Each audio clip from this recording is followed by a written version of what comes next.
लोगों में जाकर लोगों की समस्या समझने में अच्छा लग रहा है। जो समस्या है उससे समझकर लोग मुझ पे भरोसा करते हैं। अभी तक सबसे रिस्पॉन्स ऐसा ही आया है। आशा करती हूँ ये लोग अगर मुझ पर विश्वास रखते हैं और मैं उनको निराशा नहीं होने दूंगी। महिला सशक्तीकरणासाठी आणि कोणीतरी पुढे आलं पाहिजे, तर अशी एक युवा पुढे आली एज्युकेटेड, तर त्यामुळे अस्वच्छता पण घरी गेली. भारतीय जनता पार्टी जर युवा चेहऱ्यांना चान्स देते तर त्याच्या संधीचे सोने करण्याची जबाबदारी ती आमच्यासारख्या युवा वर्गाची आहे. मला वाटतं की नक्की कुठे ना कुठे लोकांना नव्या चेहऱ्याची गरज आहे, युवा पिढीची गरज आहे. मैं नया जरूर हूँ पर पराया नहीं हूँ.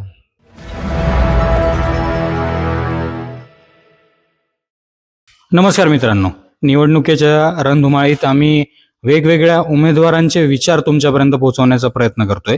जर तुम्हाला हे आमचा प्रयास आवडत असेल तर व्हिडिओना नक्की शेअर करा, जास्तीत जास्त लोकांपर्यंत पोहोचवा, जेणेकरून या विचारांच्या आधारावर मतदार ठरवतील की कोणाला निवडून द्यायचं आहे, हीच अपेक्षा. आणि आमच्या चॅनलवर जर तुम्ही नवीन असाल तर आमच्या चॅनलला नक्की सबस्क्राईब करा.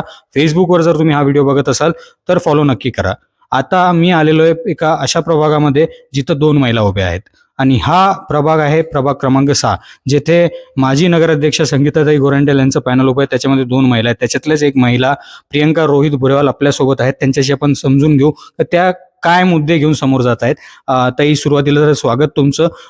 तुम्ही सुरुवातीला परिचय द्यावा तुमचा आणि आता लोकांमध्ये तुम्ही जात आहात, कसं वाटतंय? मैं प्रियंका रोहित भुरेवाल प्रभाग क्रमांक 6 से हूँ। मुझे पहली बार खड़ी हूँ, मुझे अच्छा लग रहा है। लोगों में जाकर लोगों की समस्या समझने में अच्छा लग रहा है। जो समस्या है उससे समझकर लोग मुझ पे भरोसा करते हैं। अभी तक सबसे रिस्पॉन्स ऐसा ही आया है। आशा करती हूँ ये लोग अगर मुझ पर विश्वास रखते हैं और मैं उनको निराशा नहीं होने दूंगी। नक्कीच तुम्ही लोकांसमोर जाऊन समस्या जाणून घेतात आणि तुमचं असं म्हणणं आहे की तुम्ही विश्वास जर केला तर हे होऊ देणार नाही. परंतु पहिल्यांदा निवडणुकीत आता महिला म्हणून तुम्ही जात आहात, महिला म्हणून काय समस्या आहे तुमच्या? समजा तुम्हाला देखील वैयक्तिक फॅमिलीचं असतं, तर कसं सामना करता ते तुम्ही फॅमिलीचा टाइम सोडून प्रचार सुद्धा करणं? प्रॉब्लम तो हो रहा है, मुझे इस चीज की आदत नहीं है, लेकिन एक मौका चलकर आया है। इस मौके को ही यह समझकर मैं ज्यादा से ज्यादा अच्छी चीजें इन लोगों के लिए कर पाऊँ। मैं नई जरूर हूँ, लेकिन महिलाओं की समस्या मुझे पता है और मैं निश्चित तौर पर हर एक महिला की समस्या हल करने की कोशिश करूंगी। धन्यवाद ताई. जसं प्रियंकाताईंनी त्यांचे विचार सांगितले की ते महिलांच्या ज्या समस्या असतील त्या सोडवणुकीवर त्यांचं भर राहणार आहे. त्यांचे पतीच जे आहे पती रोहित भुरेवाल ते देखील माझ्यासोबत आहे. दादा, आता नेमकं वहिनी देखील उभ्या आहेत निवडणुकीमध्ये, तर कशा प्रकारे आज तुम्ही जनतेमध्ये जातात, काय रिस्पॉन्स मिळतोय? नमस्कार जालनेकर, मी आपला रोहित चरणदासजी भुरेवाल. गणेश महासंघाच्या अध्यक्ष असताना सगळ्या जालनेकरांचा भरपूर प्रतिसाद मिळाला आणि एक चांगली ओळख पण मिळाली. आता एक दुसरा मौका म्हणजे माझ्या पत्नीला भारतीय जनता पार्टीने एक युवा उमेदवार म्हणून चान्स दिला आहे आणि त्याच्या प्रगतीसाठी म्हणजे प्रभागाच्या प्रगतीसाठी मी सदैव कार्यशील आहे, त्यासोबत उभा आहे. जसं आता तुम्ही देखील स्वतः इच्छुक होता आणि परिस्थिती अशी झाली की वहिनींना उभं करावं लागलं, तर त्यावेळेस काय डोक्यात आलं वहिनींना उभं करताना? कारण की महिला सहसा लवकर पुढे येत नाही, परंतु 50% आरक्षणामुळे काय झालंय, महिलांना यावं लागतंय. मला वाटतं कुठे ना कुठे एक चांगला मेसेज लोकांपर्यंत पोहोचला. माझी तर इच्छा होती, पर जर भारतीय जनता पार्टीने महिलांना उमेदवारी देऊन महिला सशक्तीकरणासाठी आणि कोणीतरी पुढे आलं पाहिजे, तर अशी एक युवा पुढे आली एज्युकेटेड, तर ती दुसऱ्या लोकांना एक चांगला मेसेज देऊ शकते की तुम्ही पण पुढे चालून चांगलं कार्य करू शकता. नक्कीच. जर आपण बघितलं, जसं तुम्ही ज्या समाजातून येतात तिथं महिला लवकर समोर येत नाहीत, तरी देखील आज ताई समोर येऊन त्या समस्यांसाठी पुढे जात आहेत. आज मनात काय भावना येते?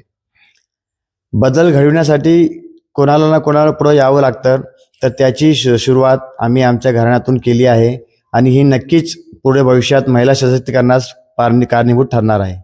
जसं आता तुम्ही जनतेमध्ये जात आहात, कोणते मुद्दे त्यांना समजावून सांगत आहात जेणेकरून त्यांनी तुमच्यावर विश्वास ठेवून तुम्हाला मतदान करावं? आता पहा, भरपूर विषय आणि स्वच्छता, नळाचे पाणी, स्ट्रीट लाईट आणि आताचे आपल्या जालन्यात चाललं होतं ते कुत्र्यापासून अनेक घटना घडल्या, तर त्याचं कारण होतं अस्वच्छता. मग त्यासाठी आम्ही आमच्या फ्रेंड्स क्लबतर्फे स्वच्छता मोहीम राबविली, जी कित्येक महिन्यापासून सुरू होती. वार्डात भरपूर जागी स्ट्रीट लाईट लावले, तर त्यामुळे अस्वच्छता पण घरी गेली आणि स्ट्रीट लाईट लावल्यामुळे थोडं सिक्युरिटी आली महिलांना, तिथं कुत्र्यांचा त्रास कमी झाला. आणि पुढे जर जनतेने आमच्यावर विश्वास दाखविला तर नक्की आम्ही या महिलेच्या संपर्कातून एक चांगला आदर्श प्रभाग घडवू. नक्कीच. जसं आता आपण म्हणतो की युवा वर्गांना पुढे यायला पाहिजे प्रत्येक क्षेत्रामध्ये. आता तो निवडणुकीत देखील समोर आलेला आहे. बऱ्याच पक्षांनी युवांना संधी दिलेली आहे. आज युवा समोर येणं कितपत गरजेचं होतं? आपला भारत देशात आज जवळपास 75% युवा, म्हणजे 65 ते 75% युवा आहे आणि युवा पिढीच्या हातातच आज भारत देशाची राख आहे. तर आता भारतीय जनता पार्टी जर युवा चेहऱ्यांना चान्स देते तर त्याच्या संधीचे सोने करण्याची जबाबदारी ती आमच्यासारख्या युवा वर्गाची आहे. नक्कीच. आणि जसं बघितलं आपण, तुम्ही एक उद्योग क्षेत्रात आहात, तुम्ही वेगवेगळे उद्योग करतात, परंतु आता राजकारणात तुम्ही आलेले, तुम्ही याच्यात नवीन आहात, तर काय वाटतं, काय लोक विश्वास ठेवतील? आता तर प्रयत्नार्थी परमेश्वर. आता तर कित्येक दिवसापासून आम्ही लोकांच्या संपर्कात आहोत, कित्येक सोशल वर्किंग पण केले आणि मला वाटतं की नक्की कुठे ना कुठे लोकांना नव्या चेहऱ्याची गरज आहे, युवा पिढीची गरज आहे. तर ते एक ऑप्शन म्हणून लोक आपल्याला निवडतील असं माझा विचार आहे. आणि लोकांना मी चांगल्या प्रकारे ओळखतो. लोक मला ओळखतात, मैं नया जरूर हूँ पर लोगों के लिए पराया नहीं हूँ, लोगों संपर्क में हूँ, बस यही कहना चाहूँगा. नक्कीच. तुम्ही जसं म्हणले, तुम्ही नवीन जरूर आहे, पण लोकांच्या संपर्कात असल्यामुळे लोक तुम्हाला निश्चित साथ देतील असं तुम्हाला वाटतं. शेवटी काय आव्हान करतं की तुम्हालाच मतदान या मतदारांना करावं? आता लोकांची भरपूर समस्या होत्या की जुने जे काही लोक होते ते पाहिजे तेवढं चांगलं काम करू शकले नाही. तर माझी सगळ्यांना विनंती आहे की एका युवा नवीन चेहऱ्याला त्याने चान्स द्यावा आणि आम्ही आमच्या संपूर्ण ताकद लावून लोकांच्या कार्यटीने हे पार पाडू. खूप खूप धन्यवाद. जसे हे होते आपल्यासोबत रोहित भुरेवाल आणि प्रियंकाताई भुरेवाल, जे आपलं नशीब आजमावत आहेत पहिल्यांदा या निवडणुकीमध्ये. भारतीय जनता पक्षाकडून त्यांनी उमेदवारी दाखल केलेली आहे, मतदारांमध्ये जात आहेत. प्रभाग क्रमांक 6 मधून त्यांनी उमेदवार आहेत त्या, आणि मतदारांमध्ये जाऊन जनजागृती करत आहेत की कशासाठी त्यांनाच निवडून देण्यात यावं, काय प्रॉब्लेम्स आहे. जसं आपण वेळोवेळी प्रत्येक उमेदवारांच्या तोंडात एक शब्द निश्चितच येतो, अस्वच्छता. आणि हा कळीचा मुद्दा ठरलेला आहे या निवडणुकीमध्ये, आणि तोच बाजूला करण्यासाठी, ती समस्या सॉल्व्ह करण्यासाठी प्रत्येक उमेदवाराची धडपड असणार. हे जवळपास आता प्रत्येकाच्या तोंडातून हेच निघतंय. निश्चितच मतदार आता काय करतील, विचार जर ह्या उमेदवारांचे तुम्हाला आवडत असतील तर नक्की बटन दाबून या उमेदवारांना विजयी करायला विसरू नका आणि आमिषाला बळी पडू नका. विचार बघा, कोणत्या पक्षाचं हे बाजूला ठेवा, कोणत्या जाती धर्माचं हे बाजूला ठेवा, आणि विचाराच्या आधारावर तुम्ही मतदान करायला निवडा. हेच आमचा प्रयत्न आहे की प्रत्येक उमेदवाराचे तुमच्यापर्यंत विचार यावे. व्हिडिओ आवडल्यास जास्तीत जास्त शेअर करा. मी अनुप राठी, आपण पाहत आहात पार्श्वभूमी डिजिटल.